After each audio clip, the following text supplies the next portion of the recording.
Fenêtre sur l'Afrique avec Sylvain Amos, Sena Apeto, Rodrigue Aego et d'autres collaborateurs, Sika Naomi, Josué Marouli, Esteban Gagno, Sedi Amivi, Senam Kodjo et Selam Iao. Fenêtre sur l'Afrique, c'est la voix des sans-voix, la voix des opprimés.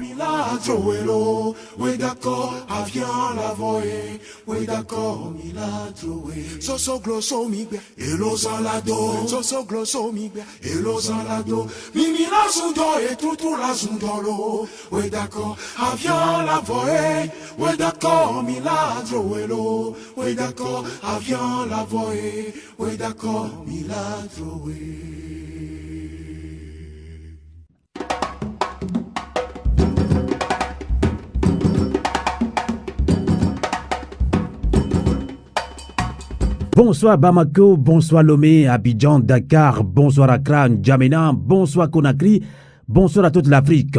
Très heureux de vous savoir nombreux à l'écoute de votre émission Fenêtre sur l'Afrique sur Radio Canal K et la voix du peuple sur Radio Avoleté. Quel est Katanié, la voix de la résistance africaine. Lorsque les Blancs sont venus en Afrique, ils nous ont appris à prier les yeux fermés. Lorsque nous avons ouvert les yeux, les Blancs avaient nos terres et nous la Bible.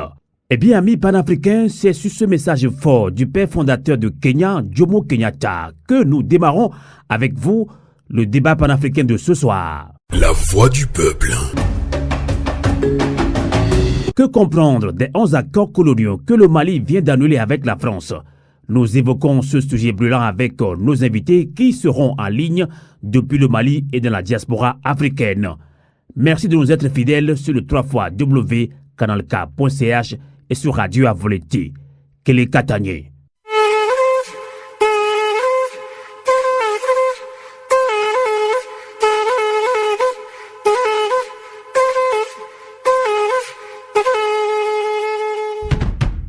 La zone franc et le franc CFA est un système hérité de la colonisation.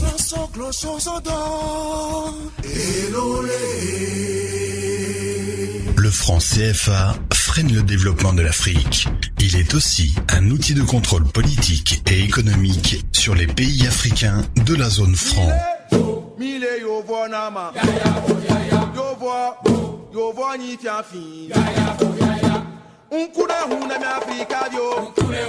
Peuple d'Afrique, dirigeants africains de la zone franc CFA, pour la souveraineté de nos États, ensemble, optons pour un retrait massif de la zone franc.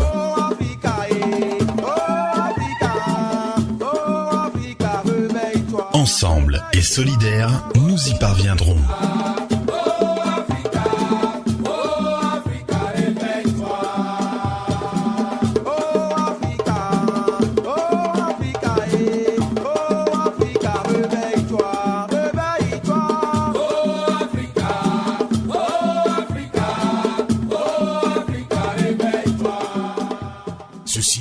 Un message du groupe Fenêtre sur l'Afrique en Suisse et dans le monde. Radio Avoleté, l'esprit patriotique. Encore une fois, rebonsoir sur Radio Canal K, sur Radio Avoleté. Quel est Katanié? Que comprendre des 11 accords coloniaux que le Mali vient d'annuler avec la France? Gigantesque manifestation de la diaspora africaine dans les rues de Paris samedi dernier pour dénoncer la France-Afrique et le système impérialiste. Quelle autre action menée en appui à ces manifestations dans la diaspora africaine? Quelques tentatives de réponse dans ce débat panafricain avec nos invités. Tout de suite, on accueille depuis l'Afrique Kati au Mali, Amina Fofana. Bonsoir. Bonsoir.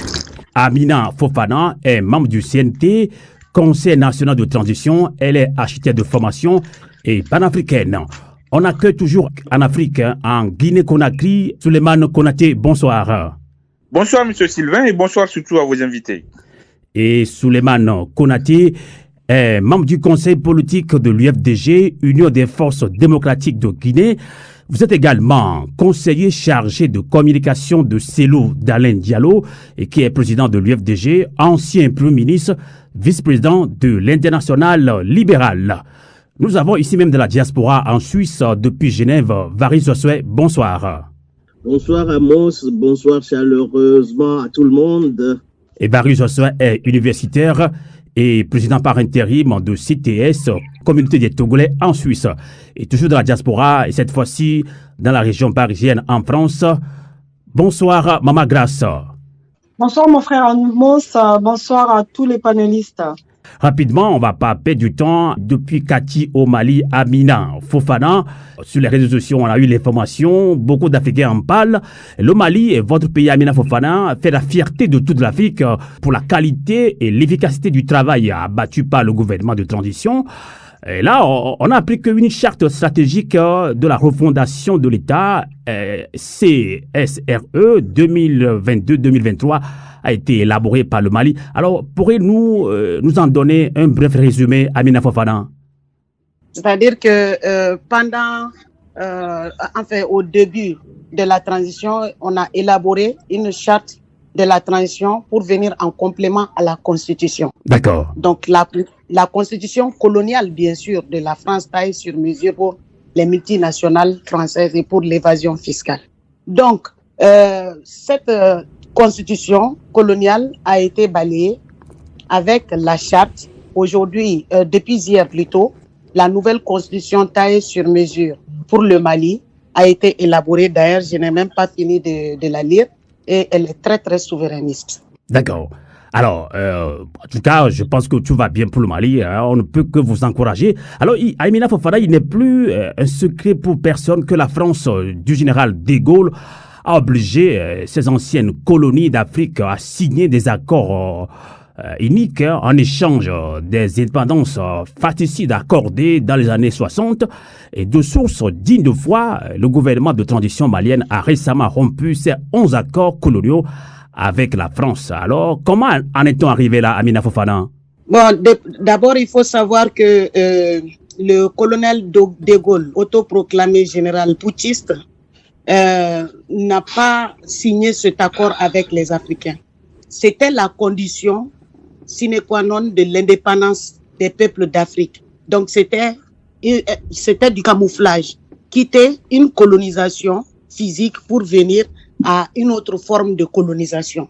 Donc, c'est cette forme de colonisation vicieuse qui a été imposée aux indépendants, à nos pères indépendantistes, dont certains se sont prêtés volontiers à l'exercice jusqu'à aller tuer des présidents africains avec la complicité de De Gaulle, ceux qui ne se sont pas soumis à cette feuille de recolonisation de l'Afrique.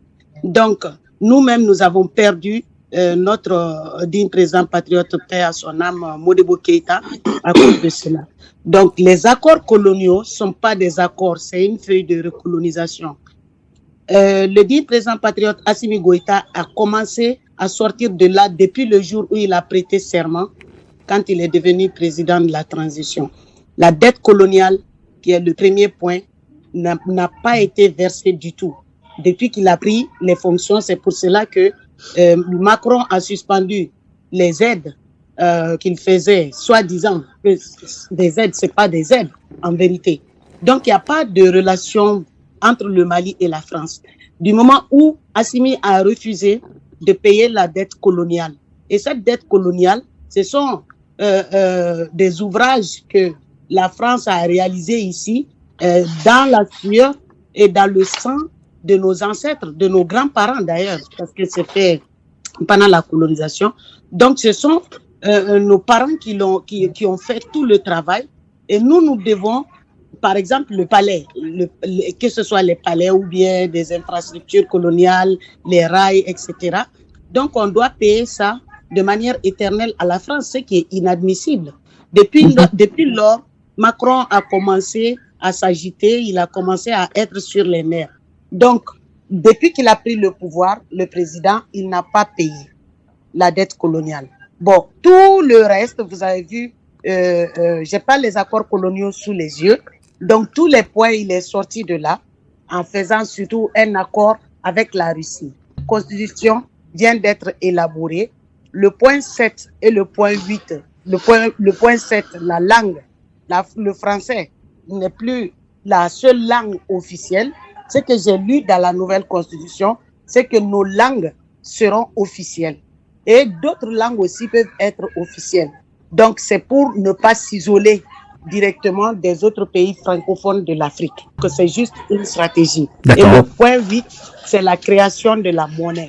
Et cette création de la monnaie va avoir lieu parce que les entreprises françaises qui cambriolaient l'or du Mali ont été nationalisées. Nous-mêmes, on a voté les lois au CNT, ont été nationalisées. Et une grande société minière du Mali, la Sorem, dont la première pierre a été posée, qui existait du temps de Modibo Keïta, aussi va gérer toutes les ressources naturelles, les minéraux, toutes les ressources, les matières premières du Mali, les ressources naturelles. Donc tout ça est nationalisé. Donc c'est pour cela que à chaque fois que les Français s'en prennent au Mali, ils disent que leur Wagner, comme ils l'appellent, ils disent que les Russes sont venus pour nous piller. Or, ils collent aux Russes ce qu'ils sont. Ils collent toujours aux autres ce qu'ils font et ce qu'ils sont. D'accord. Donc ça, c'est faux, archi faux. D'accord. Alors, Amina Fofana, donc, cette annulation de ces 11 accords a été notifiée donc à la France et beaucoup d'Africains sont curieux de savoir ce que le Mali va gagner maintenant après cette annulation de ces 11 accords coloniaux avec la France, Amina Fofana. Voilà, j'étais en train d'expliquer le point 8 parce que le point 8, c'est la création de la monnaie. Donc, si on nationalise nos ressources naturelles, on peut adosser la monnaie à l'or. Donc, c'est ce processus qui est enclenché. Que gagne concrètement l'Afrique, que gagne concrètement le Mali après l'annulation de ces 11 accords coloniaux? En cas de guerre mondiale, la France ne peut pas enrôler de force les Maliens, ça c'est sûr. Et tous les pays africains devraient se comporter comme ça. Donc, on est libre. Vous avez vu que les terroristes, quand les terroristes de la France nous attaquaient tout le temps, ils ont mis l'embargo sur les armes, sur l'État, c'est-à-dire sur nos militaires. Donc, on n'avait pas accès à cela. Le changement de partenariat a fait qu'aujourd'hui, le Mali s'est doté d'armement.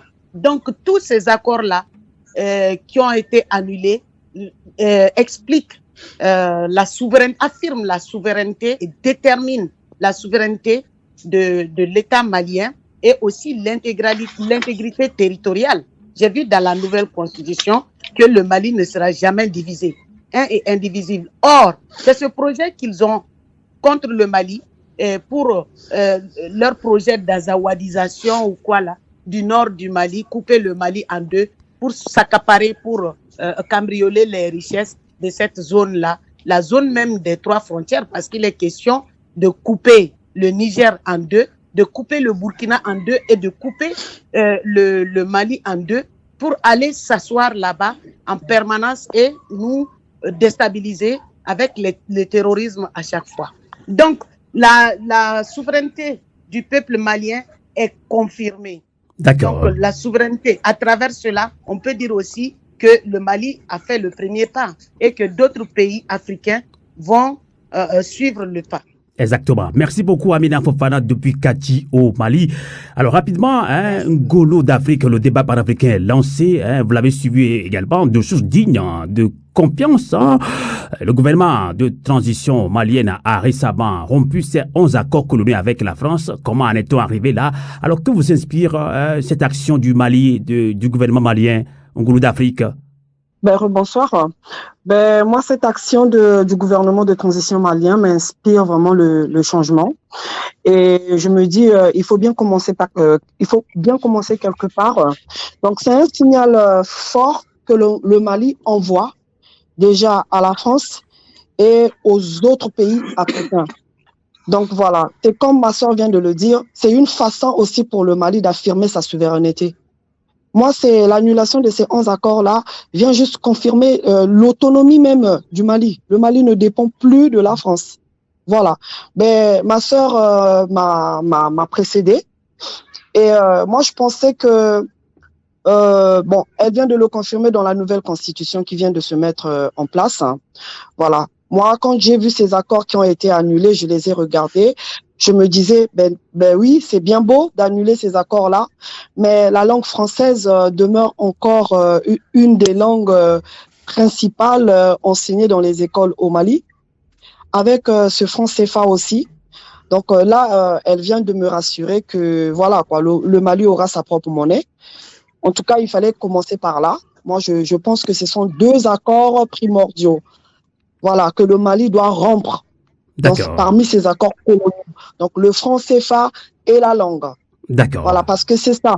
Comme ma sœur vient de me confirmer que la langue française sera toujours là, afin de nous permettre entre nous, avec les autres pays africains, de garder cette communication-là. Parce que ce qui nous freine aujourd'hui, l'Afrique n'a pas une langue africaine parlée dans tous nos pays.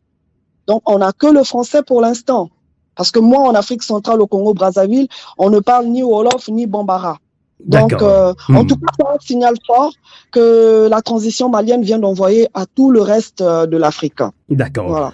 Alors, depuis Guinée-Conakry, Souleymane Konaté de l'UFDG, Union des forces démocratiques de Guinée, donc que vous inspire, d'abord, avant de vous relancer sur le débat, vous êtes de la Guinée-Conakry, justement, on a suivi de bout en bout cette transition qui dure, on ne comprend pas ce qui se passe finalement, la transition va durer pendant combien de temps? Faites-nous un petit peu en 2 minutes, c'est-à-dire un briefing sur la situation sociopolitique en Guinée-Conakry, Souleymane Konaté.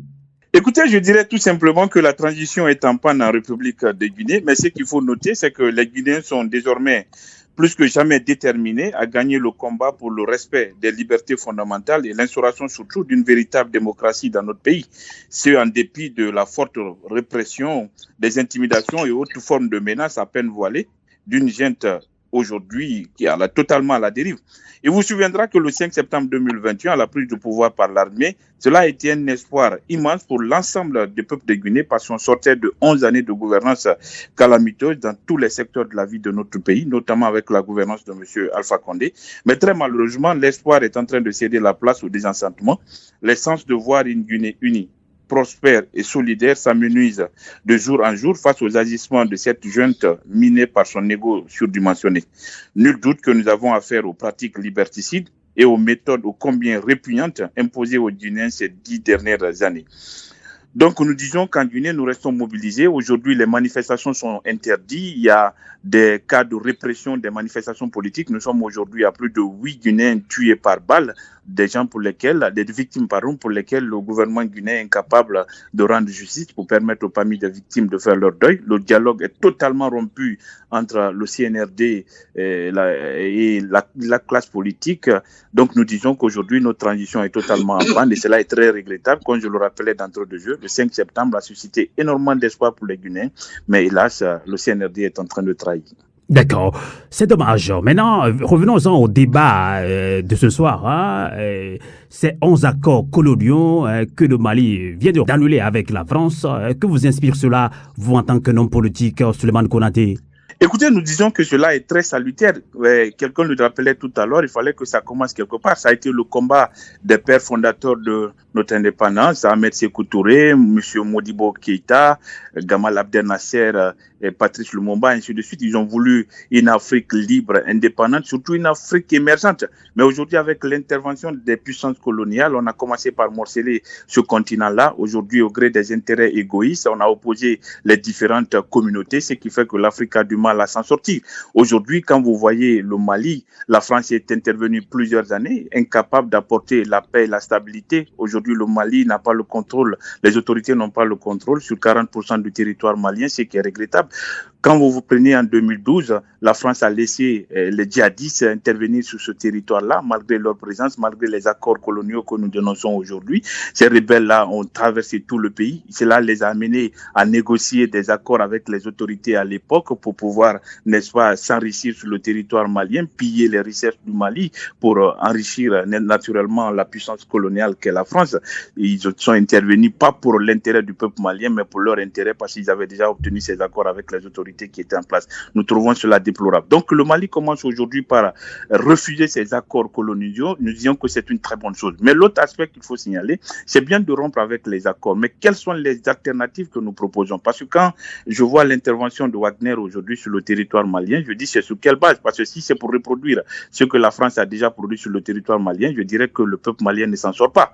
Donc nous nous disons que cela est très salutaire. Le même problème se pose aujourd'hui en Guinée parce qu'il y a eu des discussions de très haut niveau entre les autorités françaises et le gouvernement guinéen sur une possible, n'est-ce pas, installation de bases militaires en Guinée, ce qui fait l'actualité aujourd'hui dans notre pays. Et pour cela, les Guinéens comme un seul homme sont déterminés, sont mobilisés pour que cela n'y arrive pas. Et cela a contraint le gouvernement de la transition à sortir très rapidement un communiqué pour démentir cette information. En tout cas, ce qui reste clair, dans le pays de Samori Touré et de Sékou Touré, c'est inadmissible de penser qu'on peut installer une base militaire étrangère fût-il de la République française. Nous disons que le Mali a très bien fait, mais cela ne suffit pas. Il faut proposer des alternatives crédibles pour permettre de signer des partenariats gagnant-gagnant qui puissent profiter à l'ensemble des Guinéens. Parce que quand vous prenez des pays comme la Guinée, par exemple, nous disposons d'énormes richesses, mais aujourd'hui, ces richesses-là sont bradées aux puissances, n'est-ce pas, coloniales qui continuent à s'enrichir de jour au jour. Pendant ce temps, la grande majorité de la population croupit sous le poids de la précarité économique et sociale, ce qui est inacceptable.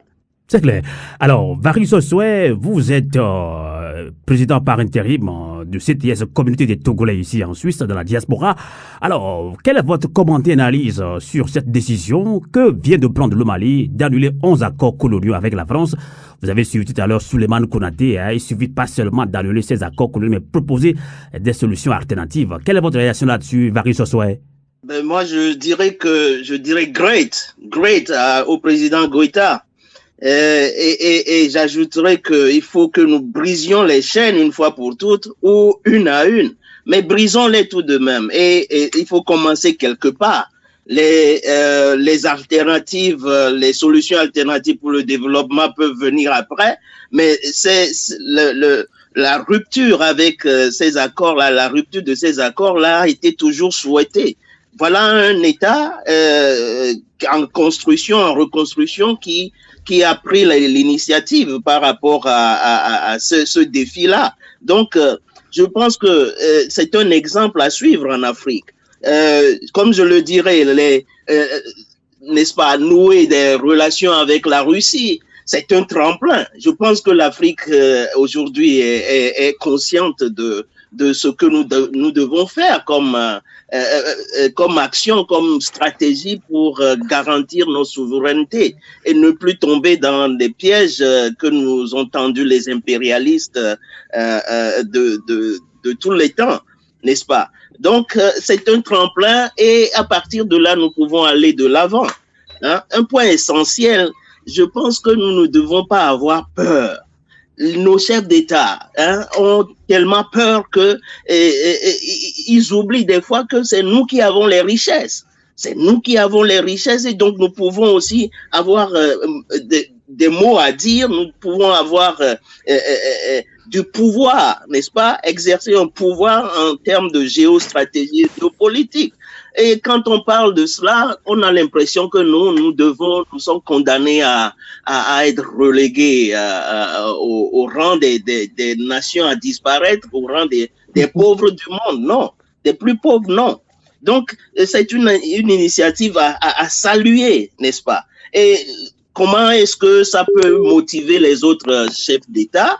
Je pense que il faut qu'il commence d'abord par briser la peur, n'est-ce pas? Le cercle vicieux de la peur qui fait que il continue à adhérer à des intérêts immédiats, fugaces encore, et qui servent plutôt les impérialistes au lieu d'orienter, de s'orienter vers le bien-être de leur population. D'accord. Donc, moi, je pense que nous devons soutenir, et nous le faisons déjà, comme on l'a fait pour les Sankara, Thomas Sankara, on l'a fait pour Rawlings en Afrique, et on l'a fait pour Mandela.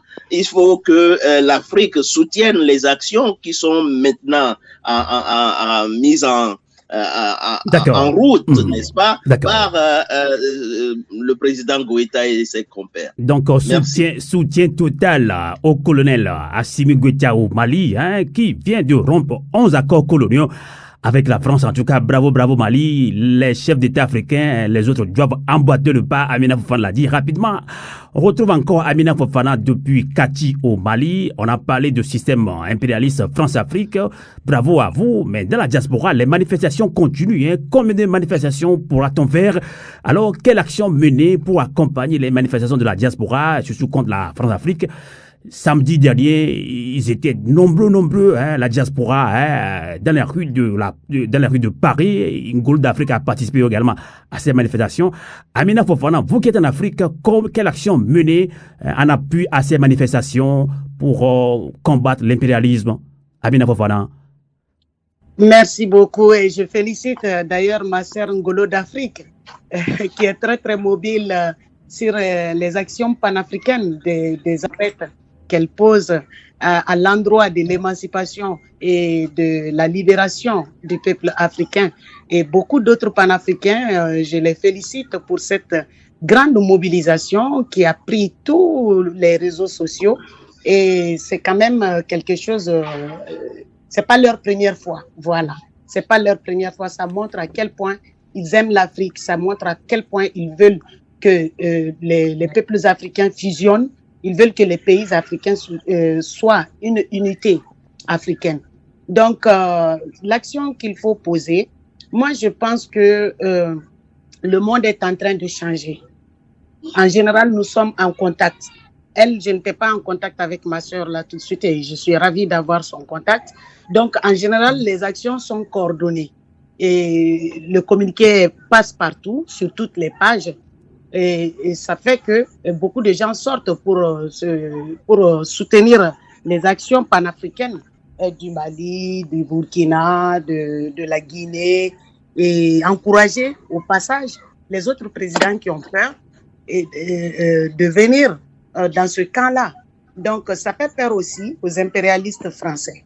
Mais moi, je pense que comme le monde est en mutation, que les actions de refondation de nos États vont permettre à la diaspora de rentrer au pays. Ça, c'est mon plus grand souhait. Parce que ils ont créé la misère ici et ça veut dire qu'il n'y a pas la circulation des personnes et des biens. Il y a l'évasion de nos biens et ils ne veulent pas que les personnes suivent leurs biens. Donc, comme maintenant ils sont dans des problèmes et que l'Afrique est en train de se réveiller et que à travers l'exemple malien, j'espère que tous les autres pays africains vont emboîter le pas. Je pense que l'avenir, ce sera du côté de l'Afrique parce que désormais, l'or du Mali sera raffiné au Mali. Ça ne sortira pas comme ça.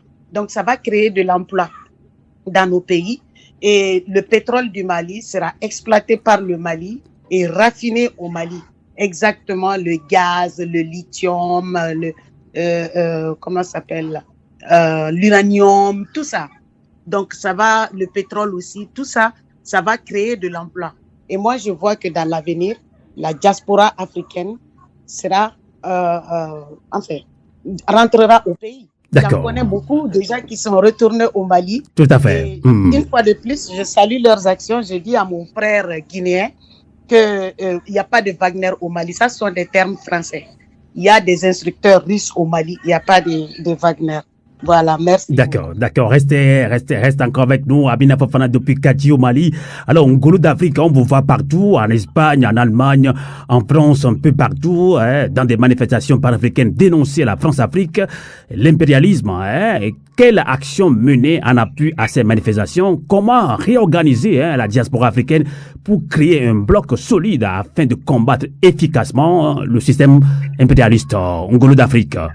Bon, déjà, parlons de la manifestation de samedi parce que moi, je suis une femme de terrain. Et nos manifestations, premièrement, ont pour but d'informer le Français lambda. Parce qu'il y a beaucoup de Français qui ignorent la politique de leurs dirigeants en terre africaine.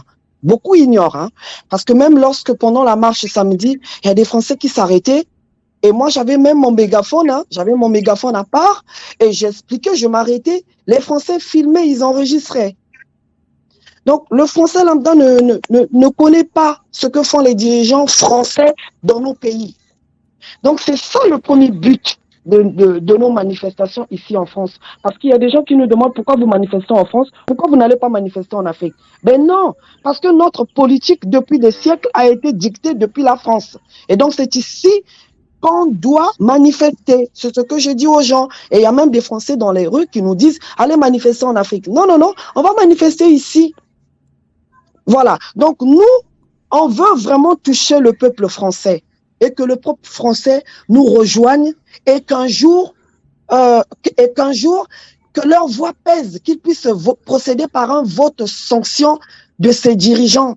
Parce que moi, j'ai vu en français sur les réseaux sociaux avoir peur par rapport à ce qui se passe au Mali des Africains. Il a dit, est-ce que vous, les Africains, vous détestez maintenant les Français ou vous détestez les dirigeants français? Mais les gens l'ont répondu, non, nous, on a un problème avec les dirigeants, avec la politique française en Afrique. Donc voilà, c'est un peu ça. Il fallait qu'on sorte. Il faut qu'on parle parce que les grands médias ici occidentaux ne parlent pas de ce qui se passe. On l'a vu pendant le procès de Gbagbo. Les grands médias français n'en parlaient pas. On a vu que l'ambassade de France a été saccagée au Burkina Faso, à Ouagadougou. Les grands médias, ils ont honte. Les grands médias français, ils ont honte de parler de ça. Donc nos manifestations sont là pour dire aux Français ce que font leurs dirigeants et ce qui se passe en Afrique. Donc voilà, c'est ça l'objectif. Donc comment réorganiser la diaspora pour former un bloc? Ben c'est vrai que c'est un secret pour personne. On a du mal à se rassembler, à travailler ensemble. Parmi nous, il y a toujours des traites.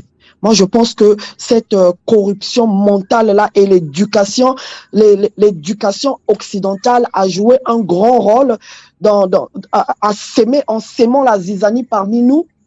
Et voilà, il y a toujours des divisions, divisions structurelles parmi nous. On n'arrive pas. Chaque fois, il y a toujours des problèmes dans nos associations, dans nos structures. Il y a toujours des divisions. Tout le monde veut être chef. Même celui qui ne sait pas diriger sa maison veut être chef de groupe. C'est ça qui nous tue. Mais en gros d'Afrique, comment éviter cela? On peut quand même éviter cela. Comment l'éviter?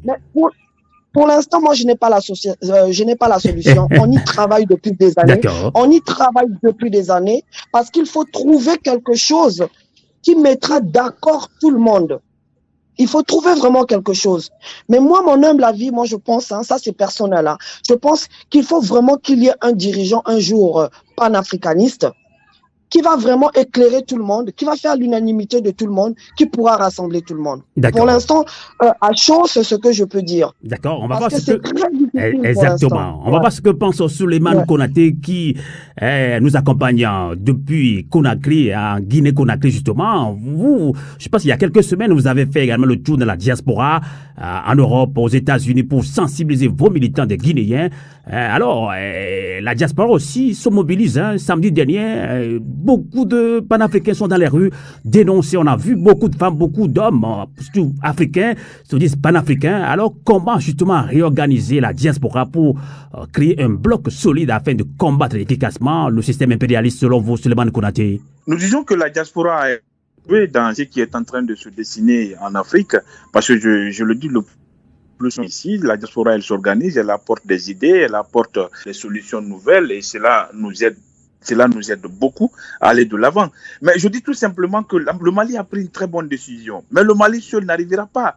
Aujourd'hui, quand vous voyez l'institution sous-régionale que j'appelle la CEDEAO, qui est devenue une CEDEAO de la France au lieu d'être une CEDEAO des peuples, nous avons toujours exigé à ce qu'on arrive à la CEDEAO des peuples. Parce que tel que la CEDEAO est constituée aujourd'hui, c'est un syndicat des chefs d'État qui malheureusement n'apporte pas grand-chose à la population. Pendant qu'on se réunit pour prendre des sanctions sévères contre le Mali, parce qu'il y a une rupture démocratique dans le pays, parce qu'il y a eu un coup d'État, pendant ce temps, on acclame M. Alassane Ouattara qui a fait un 3e mandat au prix des vies humaines. Vous avez M. Foy Adema au Togo qui a également son 4e mandat, et ça aussi au prix des vies humaines. Et c'est parce qu'ils ont modifié la Constitution, ils ont imposé, n'est-ce pas, notre mandat au peuple, malgré que ces populations ne les acceptaient pas. Donc voilà la réalité aujourd'hui. Et c'est les mêmes personnes qui sont à prendre des décisions, des sanctions sévères contre des peuples qui décident de se libérer. Je dis que pour arriver à une solution efficace qui puisse arranger tout le monde, il faut que les Africains se parlent, il faut que les Africains s'entendent. Et pour cela, comme le disait quelqu'un, un artiste ivoirien, quand nous serons unis, on sera plus fort, on sera écouté. Mais aujourd'hui, pendant que le Mali prend des décisions, c'est la Guinée qui négocie des accords militaires secrets avec la France. Pendant que le Mali prend des décisions fortes pour assumer sa souveraineté et pousser d'autres États à faire comme eux pour aller de l'avant, pour se libérer du joug colonial, c'est la Côte d'Ivoire qui est devenue la porte d'entrée, n'est-ce pas, de l'étendard français sur le, comment on appelle ça, dans l'espace ouest africain. Nous disons que cela ne peut pas aller seul. Le Mali va beau prendre des décisions, mais entouré par des voisins qui ne l'accompagnent pas, ça va être très difficile d'arriver. Et pour qu'on réussisse ensemble, il faut que les intellectuels africains, les intellectuels de la sous-région se retrouvent, décider comme un seul homme, avoir un plan d'action opérationnelle pour nous permettre, n'est-ce pas, de sortir de cette situation qui n'a que trop duré. Parce que la vérité, c'est que la France défend ses intérêts en Afrique. De Gaulle l'a dit lui-même si bien. Il a dit que la France n'a pas d'amis, la France n'a que des intérêts. Depuis 1958, pour le cas guinéen, 1960 pour le bon nombre des pays francophones d'Afrique de l'Ouest, ils ont eu l'indépendance. Mais comment est-ce que la diaspora guinéenne s'organise? Vous les avez visités aux États-Unis, en Europe. Comment est-ce que la diaspora guinéenne surtout s'organise? On parle de la diaspora. Il n'y a pas que des manifestations, exactement. Oui, sur nous, il y a des lobbying. Comme le rappelait tout à l'heure notre invité du côté de la France, et elle a tout à fait raison. Aujourd'hui, j'étais avec une amie française ce soir qui pense que les gens détestent le peuple français. C'est pas le peuple français, c'est les agissements des autorités françaises en Afrique que le peuple africain est en train de condamner. Donc, il faut faire du lobbying. Et pour le cas guinéen, la diaspora est en train de jouer un rôle important par rapport à ça. Il faut rencontrer les jeunes français. Il faut parler avec les associations françaises. Il faut rencontrer, n'est-ce pas, certains décideurs français. Parce que la plupart des cas, ils ne comprennent pas ce qui se passe sur ces territoires africains. Donc, il faut expliquer. Et pour cela, il faut aller avec beaucoup de méthodologie. Il faut organiser toute cette lutte-là. Parce que si le Mali mène le combat de son côté, la Guinée va se battre de son côté, la Côte d'Ivoire, comment on appelle ça, la Côte d'Ivoire, le Sénégal, ainsi de suite, on n'arrivera jamais. Il faut qu'on arrive à discuter en intellectuel, avoir un plan d'action opérationnel et voir comment fusionner tout ça là pour nous permettre d'avoir une seule voix. Quand on est une seule voix, on est fort et on est écouté. C'est vrai. Alors, Barry Joseph, vous êtes togolais, on l'a vu samedi passé à Paris. Le drapeau togolais également flotté parmi les manifestants qu'on a vu même sur les pancartes, la photo de Jean-Paul Omolou qui réside ici en Suisse avec nous. Donc, Jean-Paul Omolou qui fait déjà presque plus de 10 mois en prison. Il y a d'autres prisonniers. Le Togo compte plus de centaines de prisons. Alors, Barry Joseph, comment réorganiser ou bien quelle action mener pour accompagner les manifestations de la diaspora contre la France-Afrique, justement, pour combattre efficacement le système impérialiste, Barry Joseph? Oui, écoute, c'est complexe. Hein. Le problème se pose d'ailleurs au niveau des manifestations. Moi, il me semble que il faut concevoir d'autres projets d'action, par exemple, qui touchent les grandes structures de domination de la France-Afrique, par exemple, ou bien des groupes impérialistes. Et la question se pose de savoir quelles actions susciter chez nous, nos frères et sœurs, et contre des groupes comme Bolloré et d'autres groupes multinationaux, n'est-ce pas? Parce que la limite des manifestations est très palpable selon moi, c'est-à-dire à tout moment, ces impérialistes peuvent décréter l'arrêt des manifestations, l'interdiction des manifestations de ce genre. Et cela nous laissera maintenant chercher des moyens, d'autres moyens pour agir. Or, c'est maintenant qu'il faut commencer par penser à ces autres alternatives, n'est-ce pas? Donc, commençons d'abord au fond de nous-mêmes, à savoir que nous devons défendre courageusement, n'est-ce pas? Ça se passe d'abord sur le plan mental. Après, il faut concevoir des actions pour toucher les structures de domination. Il faut consommer aussi. Je pense que c'est aussi une possible action à mener. Au lieu d'aller acheter, n'est-ce pas, on peut boycotter, je veux dire, boycotter les magasins européens, les H&M, etc. et commencer par s'intéresser à nos produits africains, à consommer africain, même à l'étranger. Aujourd'hui, on trouve des magasins un peu partout, je dis pas nécessairement africains, mais tiers-mondistes, n'est-ce pas? Et petit à petit, l'action va porter sur les groupes, les commerçants, etc. Et on touchera le pouvoir d'achat de ces gens-là qui ce ne sont pas eux, mais c'est leurs dirigeants. Mais il faut commencer par quelque part, encore une fois. Et les dirigeants vont réfléchir. Bon, maintenant, comme je pensais aux arrêts, aux interdictions des manifestations, l'idée m'est venue de penser au Togo. Par exemple, tu as parlé de notre frère Jean-Paul Oumolo qui est en prison illégitimement. Et l'idée m'est venue à plusieurs reprises de penser, mais comment se fait-il que Goïta, qui cherche autant la liberté et qui est aussi panafricaniste, ça coquine complètement, en tout cas, et fait le choix du pouvoir togolais comme médiateur et facilitateur dans cette crise-là, France-Afrique et Mali. Ça interpelle au plus haut point.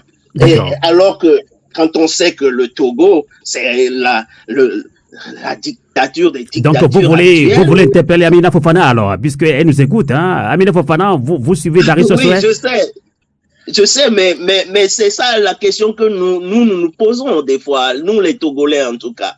Mais peut-être que le Mali a un intérêt à utiliser encore, j'utilise le terme tremplin, et puis après pour pouvoir se débarrasser de ces chaînes un peu, n'est-ce pas? Et puis après tourner et voir ailleurs avec d'autres partenaires. D'autres on a compris votre inquiétude. Je ne sais pas si Amina Fofana veut vous répondre, puisque Amina Fofana, vous avez suivi Veille sur ce qui est un peu inquiet, hein? Donc beaucoup de prisonniers politiques au Togo. Il ne comprend pas comment est-ce que le colonel Assimi Goïta, qui entre guillemets peut-être s'acoquine avec le pouvoir dictatorial de Faure Gnassingbé. Amina Fofana. La stratégie de la France, c'est d'isoler le Mali. C'est ça, il ne faut pas oublier. C'est ça l'objectif de la France.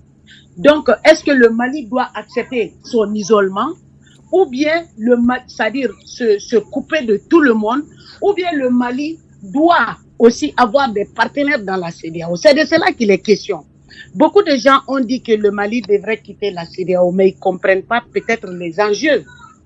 L'enjeu pour le Mali dans la CEDEAO, c'est de faire en sorte que cette CEDEAO soit la CEDEAO, parce que la CEDEAO, c'est pas pour la France, hein. La CEDEAO, c'est détourner de ses missions, de ses fonctions véritables. Donc, l'objectif de cette lutte, c'est de faire aussi que la CEDEAO puisse redevenir la CEDEAO des peuples. Donc, en la matière, le Mali ne va pas s'isoler. J'ai vu, c'est vrai, il y a des relations de bonne entente, hein, entre les deux présidents. Même dans le cas des 49 mercenaires, c'est Faure qui fait la médiation. On ne peut pas tourner le dos à tout le monde. De toute façon, c'est les autres qui ont choisi de nous agresser. À un moment d'autre, il faut avoir des partenaires et faire en sorte que ces partenaires reviennent à la réalité africaine. C'est de cela qu'il est question. Donc, le Mali ne va pas, c'est pas parce que Faure aide la France-Afrique. Moi, personnellement, je ne soutiens pas Faure. C'est pas parce qu'il est de la France-Afrique que le Mali doit jouer le jeu macabre de la France et de s'isoler dans son propre environnement. Non, c'est hors de question. C'est pour cela que lorsqu'ils ont pris des décisions inhumaines, des sanctions inhumaines, illégitimes, illégales et impopulaires, la Guinée a été le pays africain qui a beaucoup aidé le Mali. Et là, je vais saluer Doumbouya. Et je vais m'adresser au peuple guinéen, de faire en sorte de faire attention aux communiqués, aux intoxications de la France. À aucun moment, les responsables de la Guinée n'ont fait appel à la France pour instaurer une base militaire quelconque. Vous savez, Sylvain Amos, la France, Macron même est sorti physiquement à la télé pour dire qu'ils vont nous faire des intoxications, qu'il faut nous agresser sur les réseaux sociaux. Quand j'ai vu le communiqué, je savais très bien que c'était de l'intoxication. Parce que la France en veut à la Guinée qui travaille avec le Mali. La France en veut à Doumbouya qui a décidé d'exploiter sa bauxite sur place, de transformer sa ressource naturelle sur place pour que les Guinéens puissent avoir du travail. Vous croyez que ce sont des actes que la France aime? Si le Mali n'a pas disparu sous les sanctions inhumaines, illégales, illégitimes et impopulaires, injustes, c'est grâce aussi, c'est en grande partie grâce à Doumbouya. Ce n'est pas grâce à quelqu'un d'autre. Doumbouya, vous voyez très bien sa démarche. Comment il est avec le Mali. Moi qui suis au CNP, il y a des relations entre nos deux CNP. Il y a des relations entre nos deux présidents. Il y a des relations entre nos deux gouvernements qui font des allers-retours. C'est visible, ça passe à la télé partout. D'accord. Donc, si un communiqué d'intoxication sort comme ça, c'est parce que Doumbouya est visé. Vous voyez l'acharnement de la CEDEAO sur Doumbouya parce qu'il a soutenu le Mali.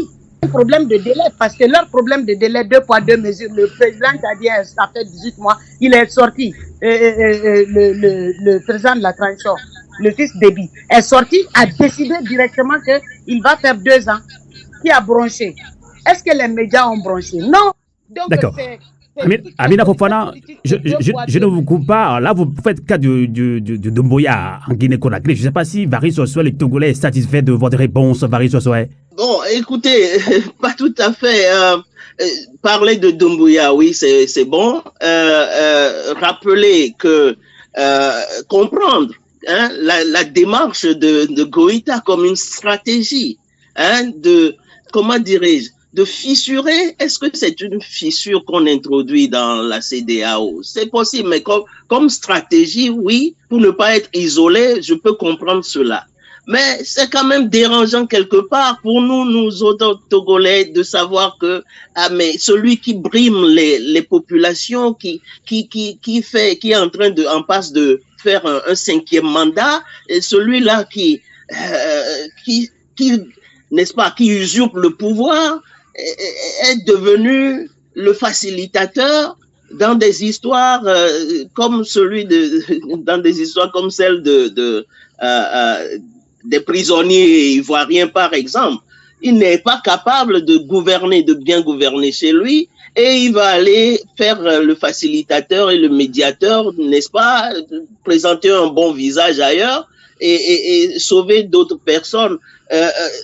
Des choses de ce genre nous dérangent. Et bon, je comprends la sœur Fofana, parce que si c'est une stratégie, bon, ok, pour ne pas être isolé, ok, on peut que l'accepter. Donc vous voulez relever quand même au peuple malien, il faut faire attention, vous voulez relever quand même au peuple malien qu'il y a plus d'une centaine de prisonniers politiques, il y a même 3 enfants élèves en prison, c'est quand même choquant. Je pense qu'Amina Fofana avait rebondi là-dessus. Je vous ai dit que je ne suis pas d'accord avec la politique interne du fort. J'ai intervenu sur votre radio depuis 2020, je suis en train. Tout à fait, ça c'est vrai. Je n'ai jamais été d'accord avec ce que Ford fait chez lui. Mais récemment, j'ai vu que Ford est parti dans le Commonwealth. Est-ce que quelqu'un peut me le confirmer d'abord? Tout à fait, oui, c'est vrai. C'est vrai. Oui. Voilà, pour vous, ça c'est quel genre de voie? Pour moi, c'est quitter un esclavage dur pour aller dans un esclavage confortable. Moi, je souhaiterais que Ford fasse comme Assimi. S'il ne peut pas, qu'il laisse le pouvoir. Donc, vous demandez à Ford de libérer les prisonniers politiques, surtout les 3 enfants qui sont actuellement en prison. En fait, tous les présidents de la France contre-africaine sont comme ça. Ils emprisonnent la liberté d'expression, ils emprisonnent les rivaux politiques, ils emprisonnent tout ce qui ne marche pas, même les élèves, les 3 élèves dont tu as fait cas tout de suite, qui ont grévé, j'ai suivi l'affaire, qui ont fait une manifestation, qui ont été incarcérés. Moi là, je demande spécialement à Ford de laisser ces gens. Et je demande à Ford que ce comportement controversé, je suis d'accord avec ce que mon frère a dit, qu'il doit mettre fin à ça. Mais moi, je vois plutôt que Ford est en train de partir. De toute façon, je crois qu'il en a marre de la France-Afrique. D'accord. C'est cette démarche que je vois. Et si on parvenait à ramener Ford dans le droit chemin pour qu'il respecte son peuple, moi, je crois que ça aussi, c'est l'une des solutions à envisager. ne croyez pas insensible à tout ce que Goïta est en train de faire au Mali. Hein. Ça, je vous le confirme, il n'est pas insensible à tout ça. Mais moi, personnellement, je ne suis pas du tout d'accord avec Faure. D'accord, on a compris. Avec aucun dictateur. Exact, on a compris. On va relancer maintenant Souleymane Konaté depuis Guinée-Conakry. Alors, on parle de panafricanisme, même si vous êtes de partis politiques. Hein, il y a beaucoup de partis politiques qui se disent panafricains. Et il y a quelques semaines, hein, le gouvernement togolais, justement, par la voix du ministre des Affaires étrangères, Robert Doucet, a laissé entendre au sommet de la 77e Assemblée générale de l'ONU, hein, justement, le gouvernement togolais se dit aussi panafricain, mais on se pose la question, Souleymane Konaté, comment redéfinir le panafricanisme pour que cela soit bien compris par tous les Africains? Écoutez, ce sont les réponses de ma sœur Fofana qui me font rire. Monsieur Faure Yadema ne va jamais être ce que le peuple togolais souhaite, parce que s'il faut respecter le peuple, il faut commencer par respecter les principes de la démocratie, les libertés et les droits humains, et cela commence par l'alternance au pouvoir. Monsieur Faure Yadema confisque le pouvoir depuis un certain nombre d'années. Il gouverne grâce à l'armée qui réprime toute forme de contestation dans son pays. Si Alpha Condé a été la même chose dans notre pays, on l'a combattu par la grâce de Dieu. L'armée est intervenue un bon moment pour ramener le peuple, n'est-ce pas, pour donner l'espoir au peuple de Guinée. Nous disons encore une fois de plus que M. Faure Yadema joue bien son rôle de médiateur au Mali, parce que grâce à cette crise-là, il est en train de se refaire une santé de publicité au niveau de la communauté internationale, parce qu'intervenir comme ça dans une crise, dans un pays comme le Mali, et obtenir des résultats, ça lui fait une bonne publicité au niveau de l'international, et c'est tout bénéf pour lui. Nous disons encore une fois de plus que respecter son peuple, c'est commencer d'abord à respecter les principes de la démocratie et de l'alternance au pouvoir. Pour répondre à votre question, monsieur Amos, les panafricains sont partis. Aujourd'hui, il appartient à la jeune génération, il appartient aux intellectuels africains de discuter. Quelqu'un rappelait tout à l'heure le cas de la CEDEAO. Moi, ça me fait énormément mal. Aujourd'hui, quelles que soient les décisions que Goïta va prendre, s'il n'a pas le soutien, n'est-ce pas, de ses frères de la sous-région, naturellement que les efforts vont s'avérer vains. Et s'il ne fait pas attention, on va lui créer tous les problèmes du monde. Il y a des chefs d'État qui sont morts comme ça parce que tout simplement, ils ont tenu tête à la puissance coloniale. Et derrière, ceux-là qui avaient le devoir de le soutenir et de le protéger l'ont lâché. Et finalement, ils sont morts. Et pour rien, on va dire comme cela, parce que la France a eu toujours l'intelligence de placer à la tête de nos États les personnes qu'elle aura choisi et qui travaillent dans le sens, n'est-ce pas, de satisfaire rien qu'à ces intérêts-là. Je dis encore une fois de plus que les intellectuels ont un grand rôle à jouer. Un grand rôle à jouer dans le cadre de la sensibilisation d'abord, parce qu'il y a beaucoup, n'est-ce pas, aujourd'hui en Afrique, qui ne savent pas pourquoi ce combat panafricain est noble, non seulement pour nous, mais aussi pour les générations futures. Parce que c'est que nos parents ont subi. Si on sommes obligés de subir la même chose, qu'adviendra de nos enfants demain? C'est ça la bonne question.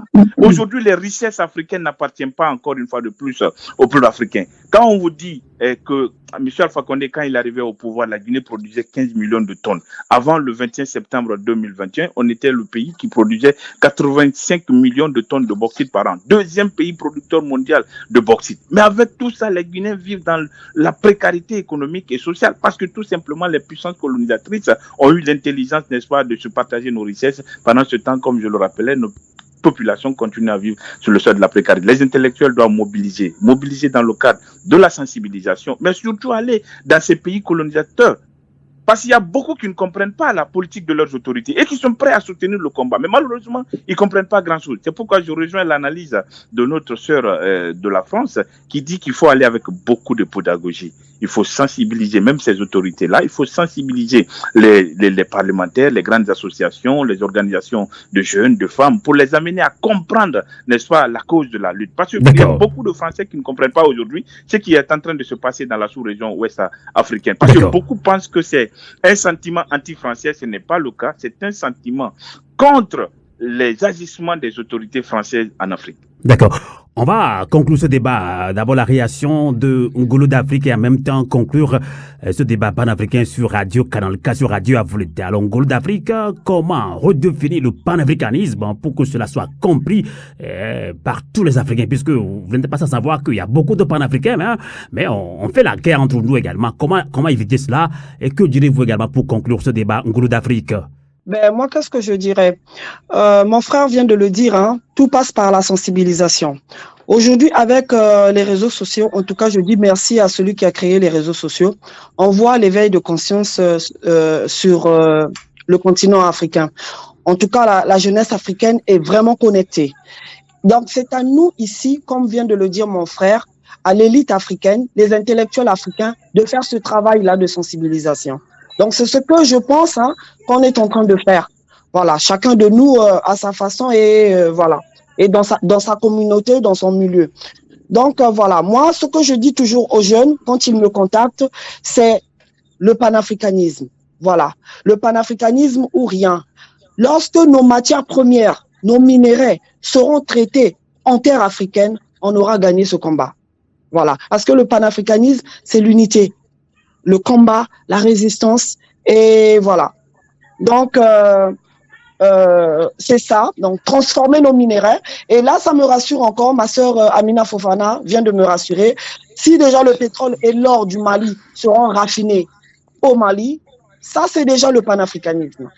Voilà, l'intérêt de l'Afrique d'abord. Moi, pour faire simple, moi je dis à toute la jeunesse africaine, aujourd'hui, pour mieux redéfinir le panafricanisme, c'est l'intérêt de l'Afrique d'abord. Voilà. Bon, même si nous savons que c'est pas facile, nous savons que c'est pas facile parce que la France a tellement ses intérêts, est tellement accrochée à ses intérêts en Afrique au détriment de nos peuples. Je sais que la France va toujours nous mettre les bâtons dans les roues, mais lorsqu'on sera soudés, lorsqu'on va faire un bloc, nos dirigeants vont faire confiance au peuple.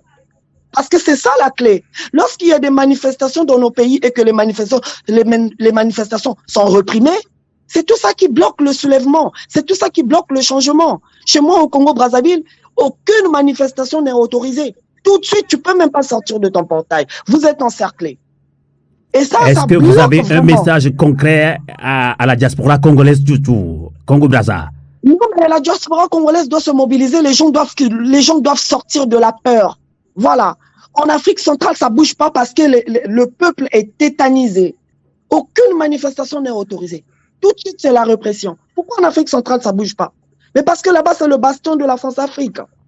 Et les dictateurs ne laissent même pas le peuple s'exprimer. Chez moi, les salaires ne sont pas payés. Les pensions retraites ne sont pas payées depuis 5 ans. Les bourses des étudiants ne sont pas payées depuis 6 ans. Personne ne bouge, personne ne tousse. Personne n'a le droit de manifester. Donc, c'est ça, le peuple doit prendre son courage en main. Ce qui se passe au Mali doit édifier tout le peuple de l'Afrique centrale. Ça doit bouger. Et on y travaille. On y travaille pour que ça bouge. Donc voilà, c'est dans la sensibilisation, il faut rassurer, il faut trouver les moyens, il faut créer des lobbying, il faut vraiment travailler, faire un travail de fond pour rassurer cette jeunesse aussi. Voilà. Merci beaucoup, Amazon. Grâce à Amazon, depuis la région parisienne, on vous nomme également Ngolo d'Afrique. Ngolo, c'est un grand combattant quand même. Merci beaucoup, Maman Grâce. À très bientôt. Alors, on va conclure également avec Amina Fofana depuis Kati au Mali. Que comprendre des 11 accords coloniaux que le Mali vient d'annuler avec la France? Gigantesque manifestation de la diaspora africaine dans les rues de Paris samedi dernier pour dénoncer le système France-Afrique et le système impérialiste. Amina Fofana, que direz-vous pour conclure ce débat panafricain sur Radio Avoleté et Canal K? En fait, le panafricanisme, pour le renforcer, il y a des étapes à franchir. Parce que pour qu'un dirigeant change, il faut que le peuple change. Il faut que le peuple arrête d'avoir peur de la mort. Nous avons frôlé la mort ici. Tout ce que ma sœur Ngolo d'Afrique vient de dire tout de suite, ils sont tétanisés. Mais s'ils ne bougent pas contre le pouvoir en place, parce que c'est ça le premier problème, s'ils ne prennent pas leur courage à bras le corps, ils resteront tétanisés ou bien ils seront de plus en plus tétanisés. Donc, je reviens à la première phrase. Pour que les dirigeants changent, il faut que le peuple change, il faut que le peuple l'impose. Vous avez vu le même schéma au Burkina.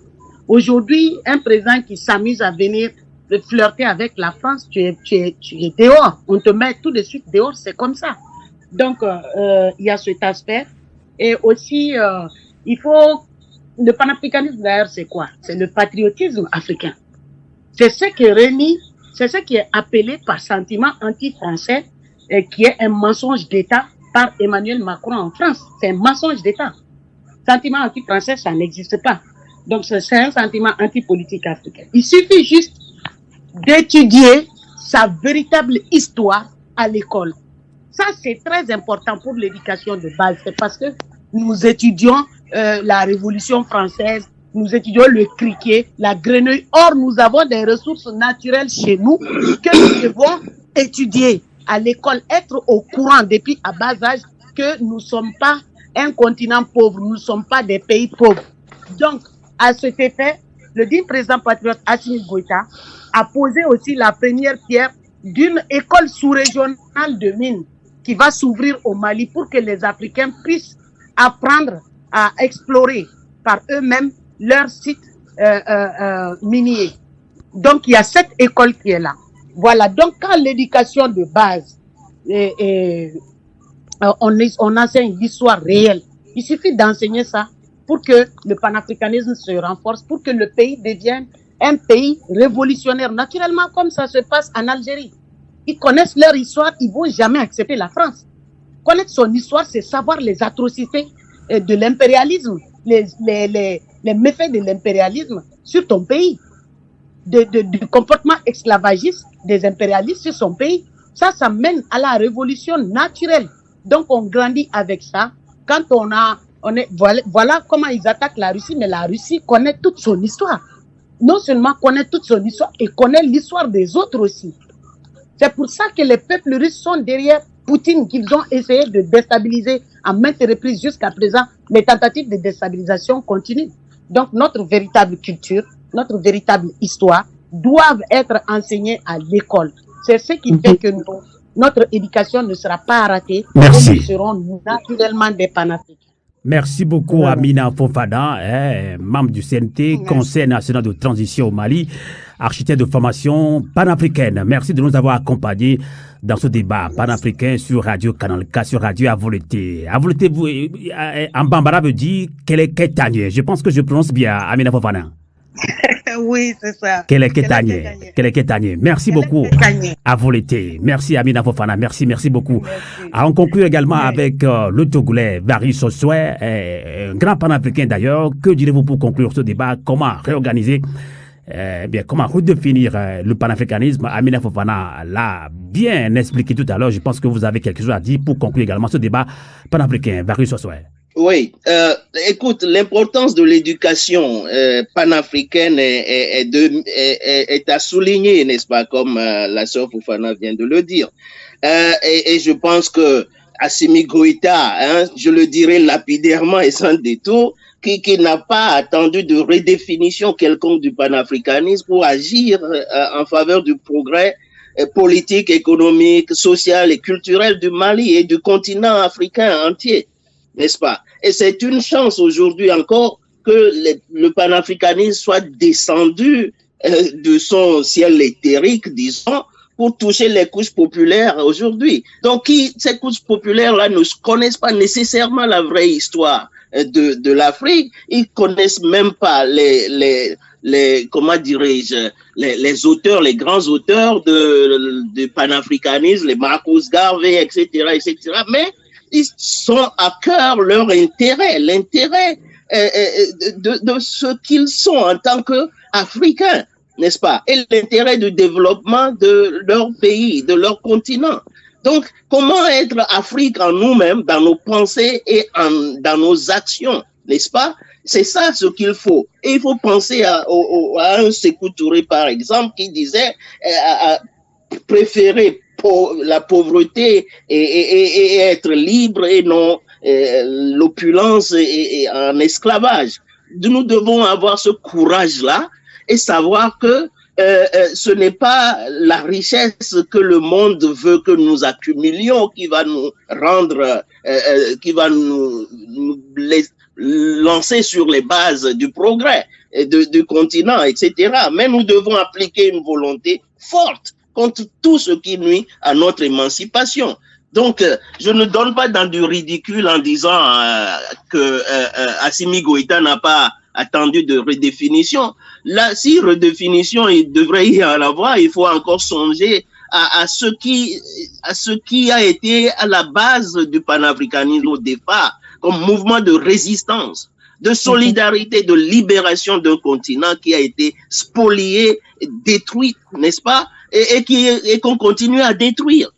Et on ne peut pas attendre de l'ennemi qu'il contribue à notre développement. Donc, c'est une attitude mentale d'abord vis-à-vis de nos propres intérêts et qui fera que même les plus petits songeront à l'Afrique, au progrès de l'Afrique et peut-être, et par là, nous allons peut-être agir sur les gouvernants. Quand ils verront la masse des Africains, des plus anciens jusqu'aux plus jeunes, se soulever comme un bloc, mais ils vont changer. Ils seront obligés de changer, sinon, ce seront eux qui vont payer les pots cassés de l'impérialisme qu'ils soutiennent. Merci. Donc voilà, pour moi, c'est ce que nous devons faire et pour assurer ce développement du panafricanisme et qui est aussi en conséquence développement de l'Afrique, de notre continent.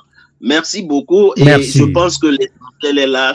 Merci Varus Osoué. Je rappelle que vous êtes président par intérim du CTS, Communauté des Togolais en Suisse, universitaire à Genève. On va conclure également en ligne depuis Guinée-Conakry avec Souleymane Konaté. Et que comprendre des 11 accords coloniaux que le Mali vient d'annuler avec la France, gigantesque manifestation de la diaspora très souvent dans les rues de Paris pour dénoncer la France-Afrique, le système impérialiste. Alors, comment réorganiser la diaspora pour créer un bloc et comment redéfinir le panafricanisme pour qu'on continue en toute résistance? Souleymane Konaté, pour conclure. Écoutez, je dirais tout simplement, M. Sylvain Amos, comme l'a rappelé tout à l'heure mon prédécesseur, que cela va passer par l'éducation, surtout par la sensibilisation. Il faut connaître son histoire, il faut s'approprier de son histoire pour pouvoir se projeter vers l'avenir. La France, ce qu'elle n'arrive pas à comprendre, c'est que ce qui a été possible en Afrique dans les années 60, dans les années 70, ce n'est plus possible avec la jeune génération. Aujourd'hui, vous avez des Africains qui sont souciés de bien-être social, vous avez des Africains qui sont souciés du développement de leur continent, vous avez des Africains qui sont souciés, n'est-ce pas, d'un partenariat gagnant-gagnant avec, n'est-ce pas, tous ceux qui souhaitent investir en Afrique. Et c'est ce que la France n'arrive pas pour le moment à intégrer. Nous disons qu'il faut mobiliser la jeunesse africaine, il faut continuer à sensibiliser, il faut réformer le secteur de l'éducation chez nous. Parce que quand vous prenez, surtout, je ne connais pas tous les pays, mais chez nous en Guinée, le programme, tout est concentré sur, si vous prenez l'histoire par exemple, tout est concentré sur l'histoire, n'est-ce pas, de la France.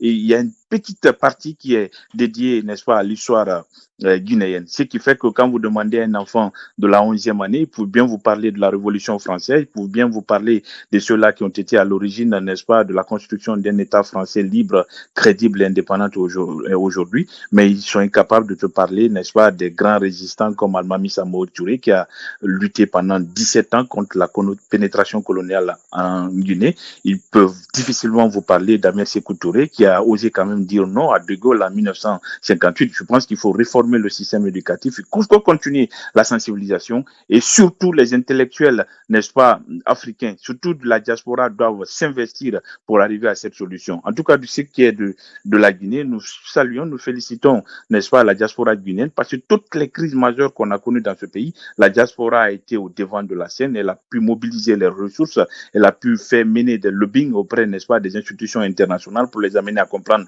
la situation guinéenne et elle a surtout su galvaniser les acteurs sur le terrain pour nous permettre, n'est-ce pas, de vaincre les adversaires, n'est-ce pas, du peuple guinéen. Nous disons encore une fois de plus que ça va passer par l'éducation, ça va passer par la sensibilisation. Un seul exemple, quand vous prenez le dernier rapport d'une institution africaine qui dit que l'aide, n'est-ce pas, que la diaspora malienne envoie, n'est-ce pas, dans leur pays, c'est 2 fois supérieur à l'aide que la France accorde au Mali pour son développement. Ça veut tout dire. Il faut que l'Afrique s'organise, c'est en s'organisant qu'on arrivera à faire de grandes choses.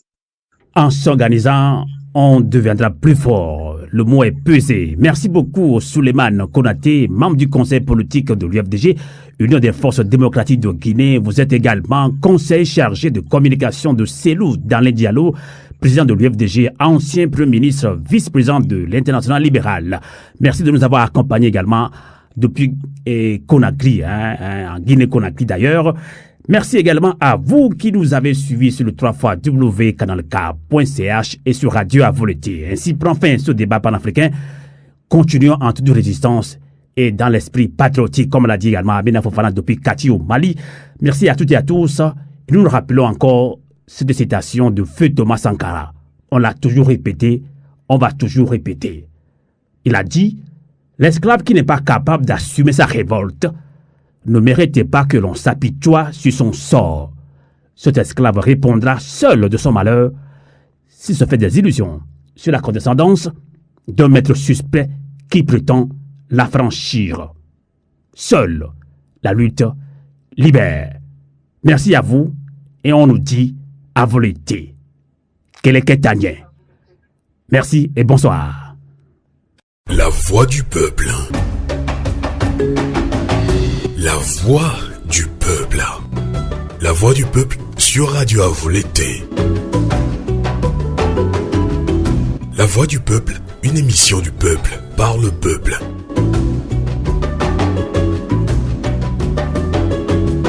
Le peuple s'exprime à travers des interviews, analyses et débats sur l'actualité politique et le développement du Togo. La voix du peuple, une émission réalisée et présentée par Sylvain Amos et ses collaborateurs dans la diaspora et dans plusieurs villes du Togo. La voix du peuple.